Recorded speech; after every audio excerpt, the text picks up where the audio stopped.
आज के वीडियो में फिनोटाइप और जीनोटाइप को समझाएंगे, जिसे दृश्य रूप और जीन रूप भी कहा जाता है।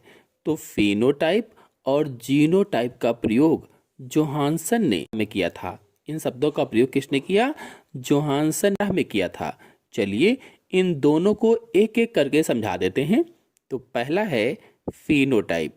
इसे दृश्य रूप या लक्षण प्रारूप भी कहते हैं। इसे दूसरे किन नामों से जाना जाता है? दृश्य रूप और लक्षण प्रारूप भी कहा जाता है। और इसकी परिभाषा होगी कि किसी जीव के बाह्य लक्षणों को फिनोटाइप कहा जाता है। जो जीव के बाह्य लक्षण होते हैं उन्हें ही क्या कहते हैं? फिनोटाइप कहते हैं। मतलब किसी जीव के शरीर का संगठन जो बाहर से आंखों द्वारा दिखाई देता है, आंखों द्वारा, उसे ही फिनोटाइप कहा जाता है।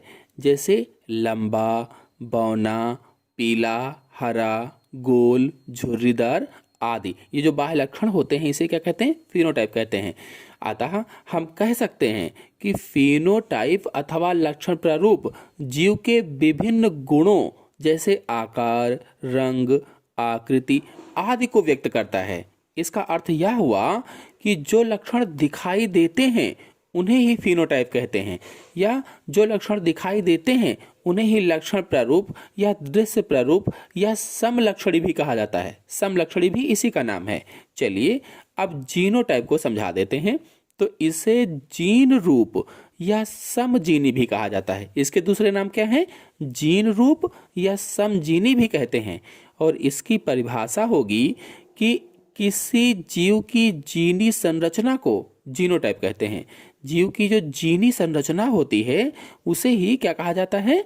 जीनोटाइप कहा जाता है। इस लाइन का अर्थ हुआ कि जीन प्रारूप अथवा जीनोटाइप जीव की आनुवांशिक संरचना को व्यक्त करता है। आनुवांशिक संरचना को मतलब जीनोटाइप जीव की जीनी संगठन को व्यक्त करता है। जो जीव होता है उसके जीनी संगठन को प्रदर्शित करता है या व्यक्त करता है, जो कि उसमें विभिन्न लक्षणों को निर्धारित करता है। क्या करता है वो? विभिन्न लक्षणों को निर्धारित करता है। और इसका अर्थ हुआ कि जो लक्षण बाहर से दिखाई नहीं देते हैं उन्हें ही जीनोटाइप कहा जाता है। और फिनोटाइप भी क्या था? जो लक्षण बाहर से दिखाई दें उन्हें ही फिनोटाइप कहते हैं, और जो लक्षण बाहर से दिखाई ना दें उन्हें ही जीनोटाइप कहते हैं। और जीन प्रारूप अथवा जीनोटाइप को प्रायः कैपिटल टी, स्मॉल टी और स्मॉल टी संकेताक्षरों से व्यक्त किया जाता है।